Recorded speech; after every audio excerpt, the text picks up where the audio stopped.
بسم الله الرحمن الرحيم. الحمد لله رب العالمين، والصلاة والسلام على أشرف الأنبياء والمرسلين وعلى كل من دعا بدعوته وسن بسنته واهتدى بهديه إلى يوم الدين. رب اشرح لي صدري ويسر لي أمري واحلل عقدة من لساني يفقهوا قولي. سبحانك لا علم لنا إلا ما علمتنا إنك أنت العليم الحكيم. اللهم لا فهم لنا إلا ما فهمتنا إنك أنت الجواد الكريم. يا معلم إبراهيم علمنا، ويا مفهم سليمان فهمنا. اللهم علمنا ما ينفعنا وانفعنا بما علمتنا. دعا فرمائے اللہ تعالیٰ اس مختصر سے وقت میں صحیح نیت کے ساتھ صحیح بات کہنے کی، اس کو سمجھنے کی اور سمجھ کر اس پر عمل کرنے کی توفیق عطا فرمائے. میرے بھائیوں، دوستوں، عزیزوں اور بزرگوں، زندگی دو طرح سے گزاری جاتی ہے. ایک زندگی آخرت کو یاد کر کے گزاری جا سکتی ہے، اور ایک زندگی آخرت کو بھلا کر اور فراموش کر کے گزاری جا سکتی ہے. ہمیں اپنے اپنے بارے میں محاسبہ اور جائزہ لینا ہے کہ ہم زندگی آخرت کو یاد رکھ کر گزار رہے ہیں یا ہم وہ آخرت کو بھلا کر زندگی گزار رہے ہیں. مثنوی میں مولانا روم رحمۃ اللہ علیہ نے ایک واقعہ بیان کیا ہے، اور ان کی عادت یہی ہے کہ وہ واقعات بیان کرتے ہیں اور اس کے بعد اس کے نتیجے نکالتے ہیں. اس واقعے سے کیا سبق ملتا ہے وہ بتلاتے ہیں. واقعہ یہ بیان کیا انہوں نے کہ ایک ملک کا دستور یہ تھا کہ وہ کسی بادشاہ کا انتخاب کرتے تو سال بھر تک بادشاہ کو اپنے تخت پر قائم اور دائم رکھتے. نئے سال کی پہلی تاریخ میں بادشاہ بناتے اور سال کے اختتام پر اس بادشاہ کو تخت سے اتار کر جنگل و بیابان میں چھوڑ دیتے. اور وہ ایسا جنگل اور بیابان ہوتا کہ اس میں نہ کوئی گزر بسر کی کوئی آسانی ہوتی،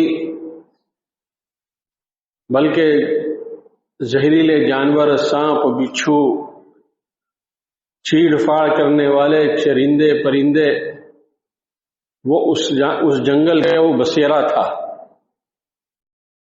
یہ اس ملک کا دستور تھا کہ سال کے شروع میں انتخاب کرتے اور سال کے آخر میں اس بادشاہ کو تخت سے اتار کر جنگل میں چھوڑاتے. اس کے بعد رات گزر جاتی، جب دوسرے سال کا پہلی تاریخ ہوتی تو پھر کسی کو بادشاہ بنا لیتے. ایک مرتبہ ایسا ہوا کہ انہوں نے سال کے آخر میں بادشاہ کو اتار دیا تخت سے اور اس کو جنگل بیابان میں چھوڑ دیا، اور نئے سال کی پہلی تاریخ کو بادشاہ کے تلاش میں نکلے تو ان کو ایک ایسا آدمی جو دروازے کے قریب بیٹھا ہوا تھا شہر پناہ کے کھلنے کے انتظار میں کہ شہر کھل جائے تو میں شہر میں داخل ہو جاؤں. انہوں نے اس کو پکڑ لیا. وہ چلانے لگا، بھئی مجھے کہاں لے جا رہے ہو؟ تو تو انہوں نے کہا کہ ہمارے ملک کا دستور یہ ہے کہ ہم سال کے آخر میں بادشاہ کو ہٹا دیتے ہیں اور نئے سال کی پہلی تاریخ میں نیا بادشاہ کا انتخاب کرتے ہیں. تو گزشتہ رات ہم نے ہمارے بادشاہ کو ہٹا دیا اور اب ہم نئے بادشاہ کی تلاش میں تھے کہ تم سامنے پہلے آ گئے فصیل کے اندر، دروازے کے اندر، تو ہم تم کو لے جا رہے ہیں بادشاہ بنانے. تو اس نے کہا کہ میں ایسی بادشاہت قبول نہیں کرتا جس میں 1 سال کے لیے بادشاہ ہوں اور اس کے بعد پھر ختم. کہیں گے نہیں، آپ کو تو بادشاہ بننا پڑے گا، یہ ہمارے ملک کا دستور ہے، آپ بچ کے نہیں نکل سکتے. تو اس آدمی نے کہا، جو بہت ذہین تھا، دکھنے میں سیدھا سادہ تھا، اس نے کہا ٹھیک ہے، مجھے تھوڑا سوچنے کا موقع دو. تھوڑی دیر کے بعد اس نے کہا کہ میں ایک شرط پر بادشاہ بنوں گا کہ تم میرے ہر حکم کو مانو گے، جو حکم میں دوں گا وہ مانو گے. تو جو وزراء حضرات جو تھے، جو بادشاہ کے انتخاب کے لیے آئے تھے، انہوں نے کہا کہ ہمیں آپ کی شرط تو منظور ہے، لیکن ہماری بھی ایک شرط ہے کہ ملک کا جو دستور ہے، اس کے جو قوانین ہے، آپ اس میں رد و بدل اور ہیر پھیر نہیں کر سکتے. اس کے علاوہ آپ انتظامی امور میں جو کہیں گے ہم اس کو تسلیم کریں گے اور مانیں گے اور قبول کریں گے، لیکن ملک کا جو دستور ہے، ملک کا جو آئین ہے، ملک کے جو چلانے کے اصول ہے، اس کے اندر آپ کی بات نہیں مانی جائے گی. اس نے کہا ٹھیک ہے، میں قبول کرتا ہوں، میں ملک کے آئین میں اور اس کے دستور میں کوئی فرق نہیں کروں گا، اس میں کوئی رد و بدل نہیں کروں گا. ہاں، لیکن جو انتظامی امور میں چاہوں گا وہ میں کروں گا اور اس کو تم کو ماننا پڑے گا. چلیں گے، مانیں گے. آگے بادشاہ بنا دیا. بادشاہ بننے کے بعد اس نے اپنا جو پہلا حکم نافذ کیا، اس نے کہا کہ تم لوگ جو اپنے پرانے بادشاہوں کو جس جنگل میں چھوڑ کر آتے ہو، ذرا مجھے اس کی سیر کراؤ، وہاں مجھے لے جاؤ، دیکھوں تو. کہا بہت اچھا. شاہی سواری نکالی گئی، بادشاہ سلامت کو بٹھایا گیا، ساتھ میں وزراء اور خدام ساتھ میں تھے، اور اس جنگل میں لے گئے جس جنگل میں ان کا دستور تھا بادشاہ کو چھوڑ کر آنے کا. بادشاہ نے پورے جنگل کو دیکھا اور پورے جنگل کو دیکھنے کے بعد واپس آیا اور اس نے کہا کہ اب میرا پہلا حکم یہ ہے کہ اس جنگل کے اندر جتنے زہریلے پودے ہیں، کانٹے دار درخت ہے، ایک ٹیم لگاؤ، ایک عاملہ بھیجو، وہ جو ہے اس کو صاف کرے، پورے جنگل کی صفائی کرے. اور جو درخت بغیر کسی کے لگائے ہوئے جو خود بخود اگ گئے ہیں اور ان کی کوئی کاٹ چھانٹ نہیں ہوئی ہے، بدنما سے ہے، اس کی کاٹ چھانٹ کراؤ. اور میں اس کے لیے تم کو 1 ہفتے کا وقت دیتا ہوں. ٹیم لگ گئی، بڑا عاملہ گیا اور اس نے جا کے وہاں پر صفائی کر ڈالی. سارے زہریلے درخت، کانٹے دار درخت اور جو درخت جو ہے خود بخود پیدا ہو گئے تھے اور جن کی کوئی کاٹ چھانٹ نہیں ہوئی تھی، اس کو خوبصورت انداز میں مالی نے کاٹ دیا. اور سب کچھ 1 ہفتے میں وہ مہم ختم ہوئی اور وہ جنگل کا یہ حلیہ جو ہے بدل گیا. اب 1 ہفتے گزرنے کے بعد بادشاہ نے کہا کہ میرا دوسرا حکم یہ ہے کہ اب زمین صاف ہو چکی ہے، اب اس کے اندر خوشبودار پودے اور پھل اور پھول لگاؤ، اور بیچ میں تھوڑی سی جگہ چھوڑ دینا، اطراف میں سب جگہ پودے لگا دو، پھولوں کے، چمیلی کے، گلاب کے وغیرہ وغیرہ، لیکن بیچ کی جگہ چھوڑ دینا. تو انہوں نے کہا حضرت یہ بھی ہو جائے گا بادشاہ سلامت. ایک دوسری ٹیم جو اس کام کی ماہر تھی وہ گئی، اس نے جا کے جو زمین صاف ہو گئی تھی اس میں جوتائی کی، بوائی کی، اور اس میں پیڑ پودے لگائے، خوبصورت پھولوں کے پودے لگائے، اور یہ کام مکمل کر کے اس کی سینچائی کا انتظام کیا کہ ان پودوں کو باقاعدہ سینچنا ضروری ہے ورنہ سوکھ جائیں گے. تو کنواں نہیں تھا تو کنواں کھدوایا گیا. 10-15 دن اس میں نکل گئے. اب جب وہ ٹیم واپس آ گئی تو بادشاہ سلامت نے کہا کہ اب میرا تیسرا حکم یہ ہے کہ اس کے اندر جو ہے محل بناؤ، خوبصورت سا محل بناؤ. کہا بہت اچھا. اب سارے کنسٹرکشن کے ماہرین جو ہے، تعمیر کے ماہرین جو ہے وہ لگ گئے اس میں. نقشہ بنا، زمین کی نپائی ہوئی، نقشہ بنا، اور ان کے آپس کے اپنے اتفاق سے اور آپس کی رائے سے جو ہے نقشہ پاس ہوا. اور معمار حضرات اور فنکار لوگ جو انجینئر وغیرہ تھے، آرکیٹیکٹ تھے، وہ سب کے سب جو ہے لگ گئے اس میں. محل بننے میں 6 مہینے اور گزر گئے. محل بن کے تیار ہو گیا. اب وزراء نے آ کر کہا کہ حضرت بادشاہ سلامت جو ہے جیسا آپ نے کہا تھا ویسا سب ہو گیا ہے. فرمایا ٹھیک ہے، ایک جگہ مجھے پھر دکھا دو، مجھے پھر لے جاؤ اسی جگہ پر اور مجھے دکھاؤ. تو شاہی سواری پھر گئی، بادشاہ سلامت گئے، انہوں نے سب پورے اس کا جائزہ لیا، جو کچھ کمی بیشیاں تھی اس کو اصلاح کی، اس کے بارے میں حکم نازل کیا، حکم فرمایا.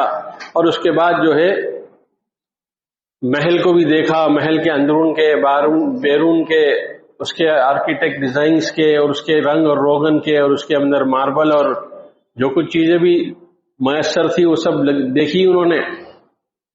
2 دن وہاں قیام کیا اور قیام کر کے واپس آ گئے. اب وزراء نے کہا کہ حضرت اور کوئی حکم؟ کہا نہیں، بس 6 7 8 مہینے تو ایسے ہی گزر گئے ہیں، اب میرے 4 مہینے باقی ہے. میں دوسرے اور کاموں کے اندر مشغول ہونا چاہتا ہوں، مجھے ایک سوئی کر دیا جائے. کوئی اہم معاملہ ہو، کوئی اہم مشورہ ہو تو مجھے طلب کیا جائے، ورنہ میں اپنے حجرے میں اور اپنے حرم سرائے میں ایکسو ہو کر رہنا چاہتا ہوں. مجھے کوئی ڈسٹرب نہ کرے، مجھے کوئی بار بار پریشان نہ کرے، دستک نہ دے میرے دروازے پر. کہا بہت اچھا، جیسا آپ فرمائیں گے ویسا ہوگا.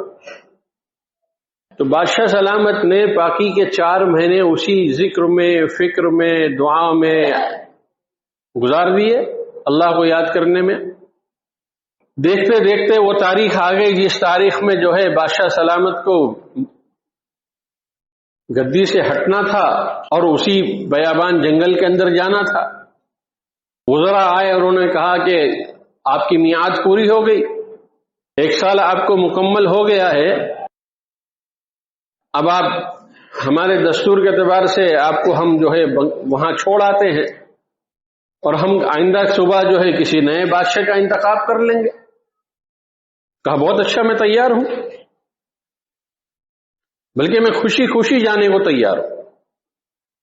تو بڑا تعجب ہوا کہ اب تک جتنے بھی تھے جن کو ہم چھوڑنے جایا کرتے تھے وہ جو ہے روتے تھے، منت سماجت کرتے تھے، مدت کی درازی مانگتے تھے، کبھی 1 سال ہوا ہے 1 سال اور مجھے موقع دے دو، اور وہ کتنی آہ بگا کرتے تھے. یہ تو عجیب بادشاہ ہے کہ اس نے جو ہے ان سے جب کہا گیا کہ چھوڑ کے جانا ہے تو یہ تو بہت بہت خوش ہے.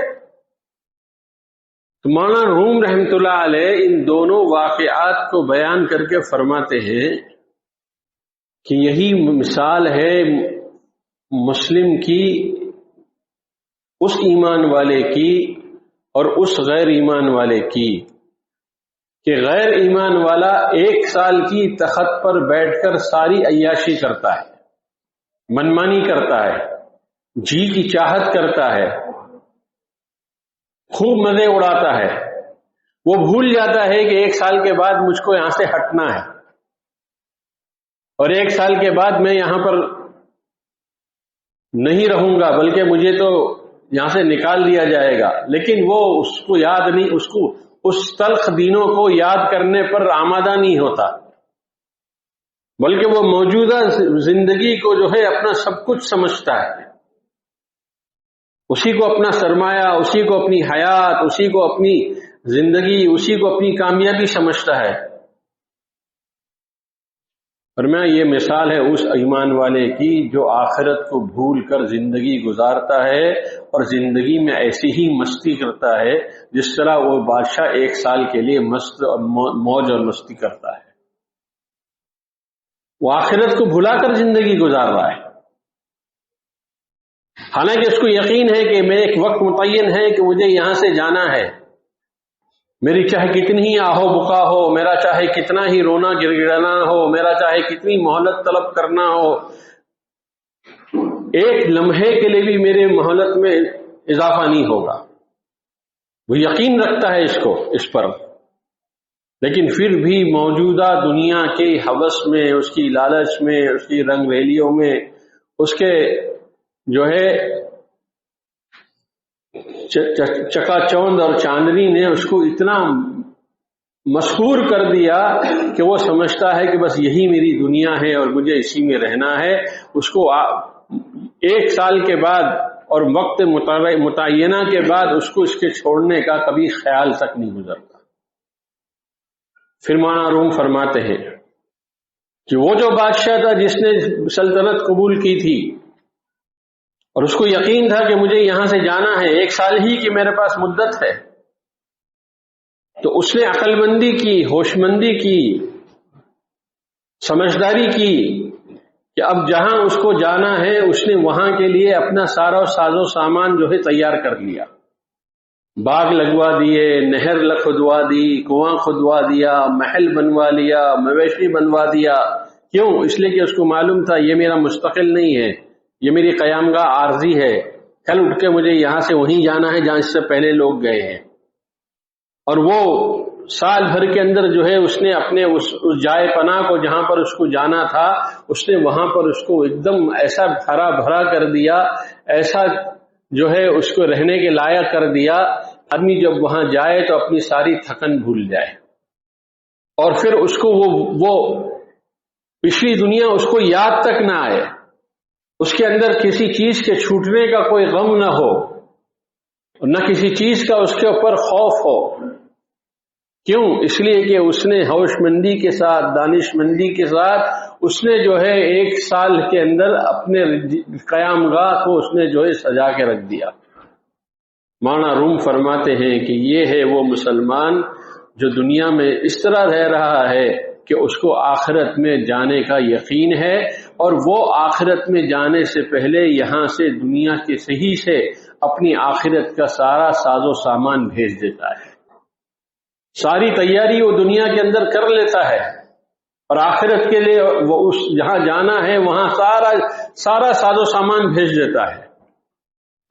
اس کو یقین ہے کہ یہاں تو کچھ نہیں ملے گا، لیکن وہاں پر جو ہے مجھے حور بھی ملے گی، غلمان بھی ملیں گے، محل بھی ملے گا، دودھ کی اور شہد کی اور شراب کی اور پانی، میٹھے پانی کی نہر بھی ملے گی، اور وہاں پر جو ہے میرا محل جو ہوگا ایک سونے کی اینٹ کا ہوگا، دوسری چاندی کا اینٹ کا ہوگا، اور دونوں کے اندر جو مسالہ لگے گا وہ جو ہے قیمتی مسالہ ہوگا، زعفران کا مسالہ ہوگا۔ تو وہ دنیا کی زندگی کو عیاشی میں نہیں گزارتا، دنیا کی زندگی کو موج اور مستی میں نہیں گزارتا، بلکہ ہر وقت اس کو آخرت یاد رہتی ہے اور اس کو وہاں پر جانا یاد رہتا ہے، اور اس کو یہ یقین ہوتا ہے کہ ایک نہ ایک دن مجھے اس کو چھوڑ کر جانا ہی ہے۔ اللہ کرے ہمارے بھی کچھ سمجھ میں آ جائے، آج ہم بھی اس پہلے والے بادشاہ کی طرح دنیا کے اندر زندگی گزار رہے ہیں، جس نے اپنی دنیا میں، جس نے 1 سال کی مدت میں اپنے لیے صرف عیش اور مستی اور غفلت اور جو ہے گناہ کی زندگی جس نے اپنے لیے چن رکھی ہے، اس کو آج ہم اور آپ بھی اسی بادشاہ کی طرح ہے۔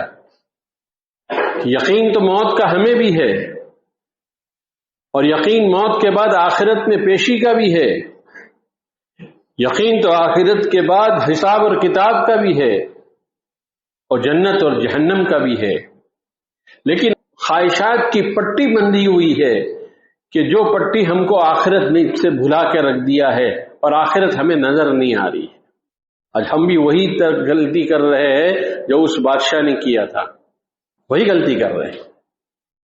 اور اس دوسرے بادشاہ نے کیا کیا؟ اس نے جو اس کو یقین تھا تو اس نے اپنا ساری تیاری بھیج دی، دنیا ہی کے اندر رہ کر، اپنے میعاد کے اندر رہ کر، اپنی جو مدت اس کو دی گئی تھی اس مدت کے اندر اس نے سب کچھ بھیج دیا۔ مومن بھی دنیا کے اندر زندگی ایسے گزارتا ہے کہ اس کو موت کا یقین ہوتا ہے، اور پھر وہ موت کے بعد کی زندگی کے لیے اپنے نیک اعمال بھیج دیتا ہے، اللہ سے اپنا تعلق بھیج دیتا ہے، اللہ کی محبت کو حاصل کر لیتا ہے، اللہ کا قرب حاصل کر لیتا ہے، اور اعمال کے ذریعے سے چاہے نماز ہو، چاہے زکوٰۃ ہو، چاہے روزہ ہو، چاہے حج ہو، چاہے عمرہ ہو، چاہے صدقہ خیرات ہو، ان سب کو اللہ کے لیے کر کر جو ہے اپنی آخرت کے اندر اس کو ریزرو کرا لیتا ہے، اس لیے کہ اس کو یقین ہے کہ میں دنیا کے اندر بہت وقتی طور پر آیا ہوں، یہاں کا وقت کب ختم ہو جائے گا؟ اس وقت ختم ہوگا جب میری موت آ جائے گی، موت پہ سب ختم ہوگا، اور موت آئے گی کب؟ یہ نہ مجھ کو معلوم ہے نہ آپ کو معلوم ہے، کسی کو نہیں معلوم ہے۔ کتنے واقعات ہم سنتے رہتے ہیں کہ سسکتا ہوا باپ بستر مرض پر سسک رہا ہے، موت کی دعائیں مانگ رہا ہے، دنیا سے جو ہے لڑ کر، بیماری سے تنگ آ کر اپنے لیے جو ہے موت مانگ رہا ہے، اور اسی سسکتے ہوئے بلکتے ہوئے موت کی دعا کرنے والے باپ کے سامنے اس کی آنکھوں کا جوان ہٹا کھٹا بیٹا دنیا سے رخصت ہو جاتا ہے۔ کیا یہ واقعات ہمارے لیے عبرت کے لیے کافی نہیں ہے؟ عقل تو یہ کہتی ہے کہ اس کی عمر ہو چکی تھی بڑے میاں کی، جانا تو اس کو چاہیے تھا، لیکن آخرت اللہ کے فیصلے نہ آپ کی عقل کے پابند ہیں نہ ہماری عقل کے پابند ہیں۔ اللہ کے فیصلے اپنے فیصلے جو ہے اللہ کی حکمت کے پابند ہے، مصلحت کے پابند ہے۔ اللہ کا ہر فیصلہ اپنے بندے کے لیے خیر ہوتا ہے، اللہ کا کوئی بھی فیصلہ اپنے بندوں کو ہلاک کرنے کے لیے نہیں ہوتا۔ اس لیے میرے بھائیوں، دوستوں، عزیزوں اور بزرگوں، اب بھی ہوش کے ناخن کھاؤ، اب بھی اپنی غفلت کی زندگی کو چھوڑو، اب بھی اپنے رنگ ریلیوں کی دنیا سے نکلو۔ کب تک کرو گے؟ کیا کسی نے پٹا لکھوا کے لایا ہے زندگی بھر دنیا میں رہنے کا؟